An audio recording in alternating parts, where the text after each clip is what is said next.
Good evening. Welcome back to a special holiday edition of our Man Cave Unboxes stuff. Today we're going to do a bonus unboxing. We just get back from my birthday dinner, so we've got some time before we had to get back to regular life again tomorrow. So today we're going to do a Horrified unboxing. This is the new one, the Dungeons and Dragons version. We picked it up at Gen Con because we love this game. It is easily my family's favorite cooperative game. We have everything for Horrified, except for Krampus, because somehow last year at Gen Con, it was missed. I don't know what happened. This year, we made sure that we got the bonus piece. They had this comes with 4 characters. They have a 5th character that they were giving away as a Gen Con bonus, and I made sure that we snagged it. Or maybe they have 5 and there was a 6th. I don't know. We'll figure it out here. This says cooperative game against most iconic monsters of Dungeons and Dragons. It includes a D20, includes D20 die. New gameplay inspired by Dungeons and Dragons, featuring 4 iconic monsters. Delve below the city of Waterdeep into the most notorious dungeon of all. Beholder, Displacer Beast, Mimic, and Red Dragon are terrorizing Undermountain. Your team of heroes must defeat them by completing each creature's unique challenge. Adventure again and again or adjust the difficulty by facing a new group of monsters every game. Based on the award-winning Horrified game or board game series.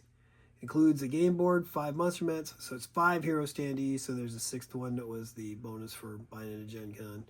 10 citizen standees, 60 items, 1 terror marker, 1 frenzy marker, 1 horrified haversack, 4 monster figures, 5 hero tiles, 3 monster dice, 1 20-sided die, 4 layer tokens, 5 reference cards, 30 monster cards, 20 perk cards, 1 orb of dragon kind, 6 obstacle tokens, 1 eye-ray reference card, and 10 disable tokens. Alright, so let's open this up and see what's inside. Like I said, we got the extra piece, so that's already in here because we have been playing this a lot since we got it at Gen Con.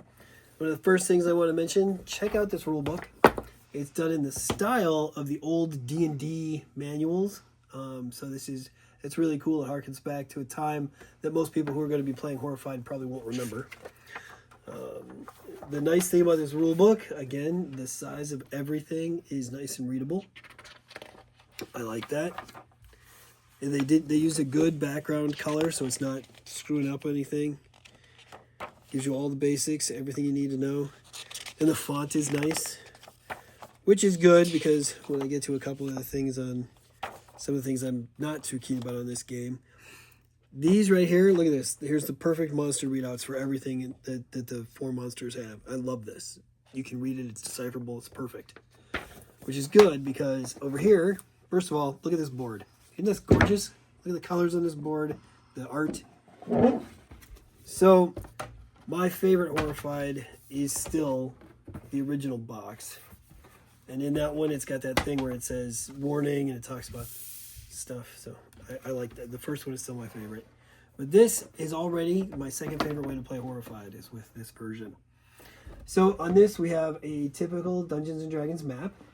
If you look at this, we start the upper level here. This is all Waterdeep. There are 2 passageways here at the Yawning Portal and here in Castle Waterdeep. You go down into a stairwell that goes down into the Underdark. This one ends up in this little spot right here, and this one ends up way down here. That's how you get from the top of the map to the bottom of the map. Traveling around the bottom of the map, you have these little teleport symbols.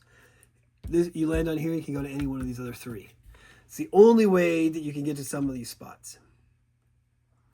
So that's different from your typical map. So there's a section here, there's 4 parts. This is where the dragon starts, and it's also where one of the layer tokens goes. And the only way to get over here is from one of the other teleporters. This one is another 5 little spots. The Eye Tyrant, I believe, starts down here. Or maybe, I think the Eye Tyrant starts here. The Displacer Beast starts here. And again, you have to teleport there from the teleport standee pieces. And then you've got this tunnel here that connects everything. And in this tunnel, I think the Displacer Beast starts, I think it's either here or here. And the Mimic doesn't start on the board. So the interesting thing is the dragon. Let me show you the pieces here. Now that we've shown you the board. All right. So here's our bad guy standees. We have a red dragon. Now, I don't know how many people who are watching this have played Horrified in the past, but the original Horrified minis were not this nice. Here is a mimic, tongue coming out of the chest, the classic mimic pose. Here we have a beholder. A fairly rare piece to get a mini of, so I'm really glad that we have one now. And this really cool looking cat is the Displacer Beast with the tentacles and stuff. All iconic poses that they did pretty decent minis here. Okay, next we're going to show you the die. Now, this is the first time that a Horrified game has had a 20-sided die. It's got all the typical things from a 1, which in this game is a critical fail most of the time, to a 20, which is the stylized and symbol for the D and D. Kind of like that. It's a very pretty red sparkly die, which goes well with the red sparkly 6-siders that you get. Of course, we have our standard blanks, hits, and special powers sides of our die. Here we have the Horrified Haversack. So they're still using the Velcroed bag. And then we've got our typical pieces here. We've got blue, we've got red, and we've got yellow of various power levels. That's a 3, a 4, and a 2. So those come into play in all kinds of different ways throughout the game. For those of you who know about Horrified, you're still starting with 12 of them on the board in various places. Each piece says where it goes. All right, here we have our characters for this game. We have a fighter, which these are going to be the typical classes for the D&D game. We have a wizard. We have a rogue, a cleric, and a bard. Now, if you look carefully at these characters, you're going to notice something quite interesting. In every other version of Horrified, each one of your characters has a special ability. And so you can do one of 4 things typically. And as you can see here, each one of these guys has 4 moves. In a typical Horrified game, you can move, you can guide, which is taking another one of these citizen or civilian characters. You pull it to you from one space away, or you push it away from you one space away. That's guiding. In this game, you can't do that through teleporters. They won't trust the teleporters without you. But if you notice at the bottom of everybody, there is numbers. So instead of having 1 special ability, you roll a 20-sided die. And on a roll of 1, this happens, which is, nothing, because it's a critical fail. 2 to 8, 9 to 15, 16 to 19, and then on a 20, really good stuff happens, your critical success. So that's how they mix in some of the feel of a D&D game. It's on both the characters and, again, the monsters. When monsters come at you, a lot of their special stuff will be decided by a 20-sider. Here's our beholder. Here is our Displacer Beast. Here is our red dragon. And, well, I'll do the mimic and then the red dragon. So, a couple interesting things here. On the Displacer Beast here, you have to defeat each of the eye stalks. And the way you do that is when you get to wherever the Displacer Beast is on the board. And this is the beholder, not the... I'm sorry, you're correct. On the beholder, you have to go to the eye stalks. The way you do that is you meet the beholder where he is. You use one of the pieces that you've gathered, and you put a piece on him, and then you roll a 20-sided die. And whatever you get allows you to figure out... And this is one of the things I don't like about this game. If you look at the font on these cards, it's very cool, it's very thematic, but it's very hard to read. So that's why I'm glad that they didn't use that font in the book, because that makes it a lot easier to try to figure out what it says there. But to defeat this thing, you put a piece next to it, and then you roll a die, and on certain rolls, you get to get rid of either 1 eye stalk or 2 eye stalks. And then you pick which eye stalks you want, or you can even leave that up to the roll of the dice as well. Now, when you're fighting that thing, he has his own beholder eye stalk card. So what happens is when he is fighting somebody, if he gets an attack, if he gets the appropriate attack die on his result, then you have to look. You roll a d20 and you see which one of the stocks hits you. And if you've already destroyed that stock, then I think that the other one hits you. Something like that. So that's an interesting piece. This plays very different from a lot of the other monsters that we've seen before. The Displacer Beast here, you again have to get together on the mat with the character, with the opponent, and then you discard a card. And if there's a card that has a 1, like if it's a single, like if it's a yellow piece of 1, then you can cover up the top row where there's only 1 symbol. If you have 2, then you can put something on this row where there's 2 symbols, or 3 or more. You can do the ones on the bottom. And as you can see, not only is that a spot, but it's a number. So when you're fighting the Displacer Beast, you have to cover up 5 pieces of it. Then you go to a spot, you decide to fight it, you roll a die, and if the piece that if the number you roll is one of the ones that's covered, that's where he really is, and you defeat him, which is pretty cool. And it tells you, the point cost. Again, these cards are very hard to read because they use this special font that looks like it's in somebody's diary, which, while being very thematic and cool, does make the game a little bit harder to read, so I recommend keeping the book nearby. The Mimic is something that completely different now. While it sort of looks like the puzzle from the Mummy in the original set, not the Mummy. The Mummy would be more like the Red Dragon. He starts here. Where it says start. I think it starts. Let's start here. Yeah. So whenever it tells you to move him on one of the bad guy cards, instead of moving him around the board, he moves on this mat.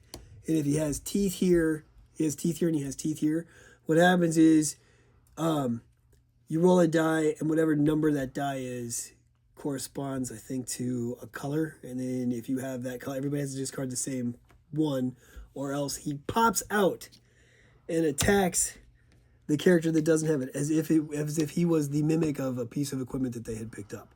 So thematically, that's pretty cool. It also is a little bit annoying because it's very hard to get him out on the board. But I like it. I think it's a fascinating new way to play. The Red Dragon here, anybody who's played the last version of the Monster World, I believe it was called, where Cthulhu had 2 cards, the dragon is very similar. The first thing we have to do is we roll a 20-sided die, and we configure this maze with different color blocker pieces, and then you have the Dragon Eye Orb is sitting out here. In order to get the Dragon Eye Orb, first you have to move around all the stuff that goes to one of these 20 different maps, and then you get the orb out. Once the orb is out, this is the only character that uses layers in this game. There's 4 layer tokens, there's 2 pieces of layer. One is where the orb is, and the other place is his actual dragon horde. So after you get the orb out, we then have to go here. The orb gets placed here, and then you need a red piece, a yellow piece, and a blue piece, preferably with high numbers. We then try to lure the dragon in here, and then we fight him. We have to roll a 20-sided die. We get to add this, and this to that roll, and then if the outcome is 20 or greater, we beat him.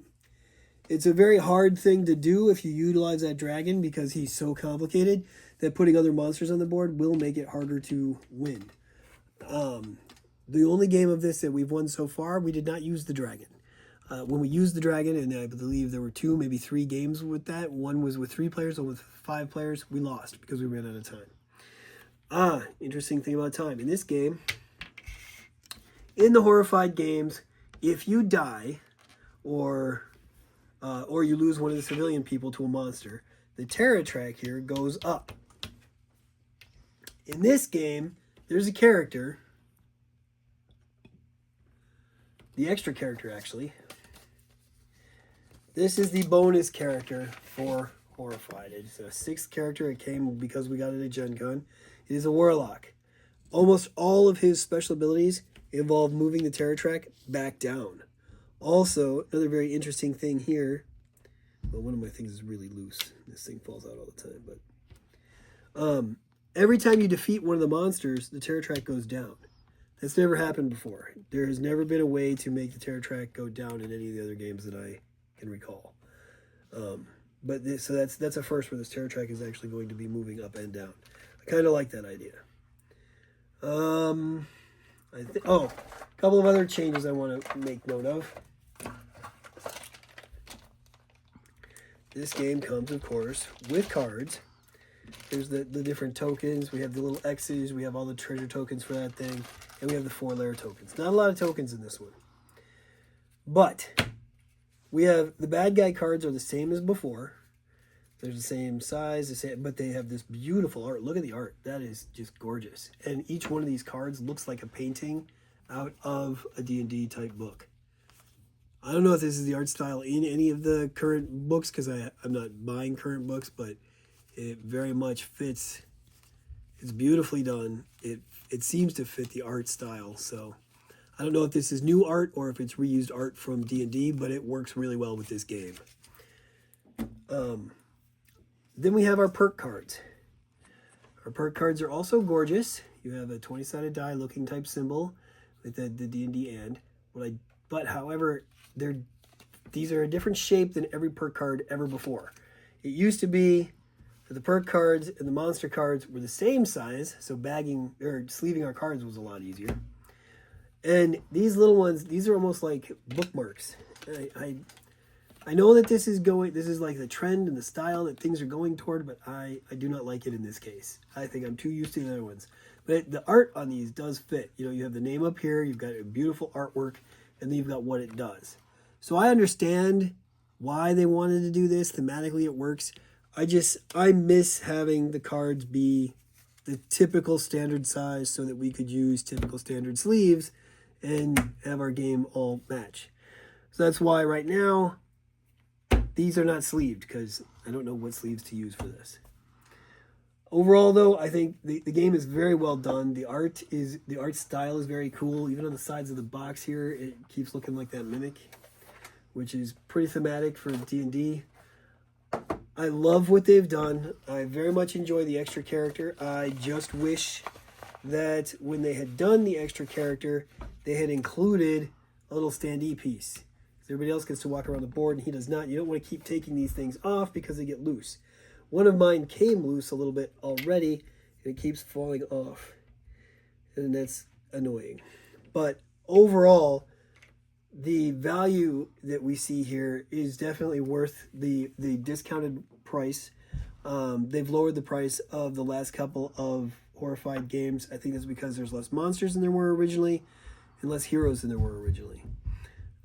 I do think that the way they incorporated the 20-sided die is very cool. It works good for D&D. I'm not sure that idea, that randomness, would be something that most people would enjoy in our other versions of Horrified, but it works well here because of the theme. For me, this is currently my second favorite way to play this game.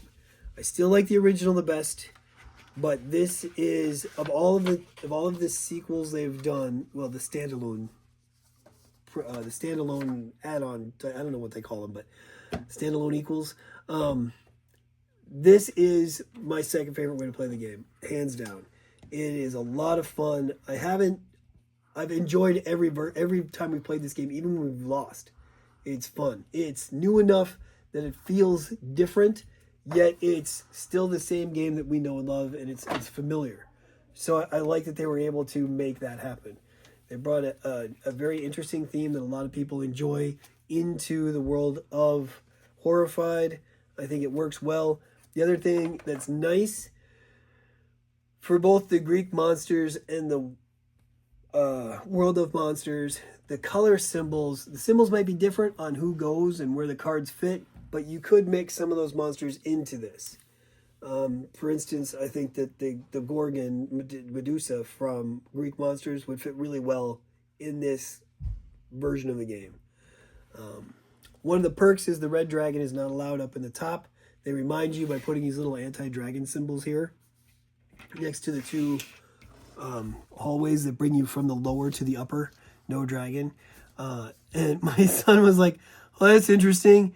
The dragon listens. I'm not sure it's that. I think thematically the dragon can't fit up the tunnel.